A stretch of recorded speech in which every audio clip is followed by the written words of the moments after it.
Whatever you do, you only do because God allows it.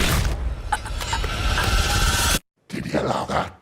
The Pope's Exorcist. So, The Pope's Exorcist is based off of the real-life accounts of the Pope's exorcist, Gabrielle Amorth. How accurate this movie is to those accounts is up for debate. So, the movie features family viewers, featuring mom, daughter, and son. Their father/husband just passed away, and they were left in this old, decrepit church in the middle of nowhere, Rome. So they pack up, move to the church. Their plan is to fix it up, or at least the mom's plan is to fix it up, and sell it for a profit. Children are not too thrilled about this, and during construction, wouldn't you know it, they unleash the great evil that is YouTube's algorithm, and it possesses the young boy. The Pope has to send his greatest champion, Mr. Beast, to stop this.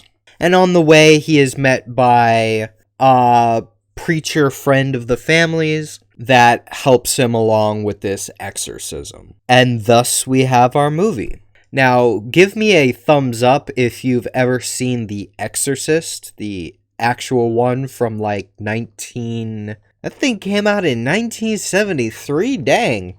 But yes, The Exorcist from 1973, because there are a lot of similarities. Which, it's an Exorcist movie, what do you expect? So let's talk about what this movie was supposed to be, which is a horror mystery type thing like The Ring was. The mystery aspect is relegated to figuring out the demon's name, and that is solved within 10 minutes. Now, there is a greater mystery behind the name and everything, but again, it's all relegated to that kind of 10-minute slot when they actually figure everything out. So the mystery aspect was lacking. The horror aspect was a bunch of the generic Exorcist horror type things, scratches appearing on the walls, the kid's arms bending backwards and walking on all fours like a feral creature type thing. It didn't come across as horror-esque as some of the trailers made it look. In fact, the entire movie played out more like a thriller. The evil YouTube algorithm has its plans that we're kind of trying to figure out through the movie. Mr. Beast and his helper are trying to stop the demon as quick as possible to save this young boy's life. So we shall grade it as a thriller. And as a thriller, it actually does quite well. It is fun to watch these two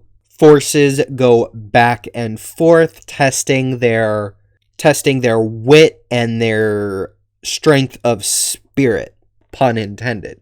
A lot of the character moments in this movie come between two factors. The mother's love for her children, which one of them is being possessed by a demon, and the demon's ability to sense your sin and guilt and use that against you.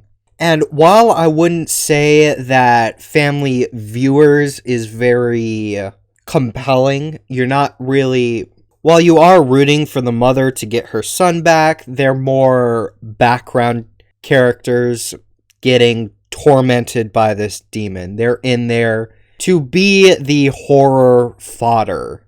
Your main concern in this video revolves around the devil YouTube algorithm, the Exorcist, Mr. Beast, and his helper, and their kind of connection and everything. And for that, this was an enjoyable movie.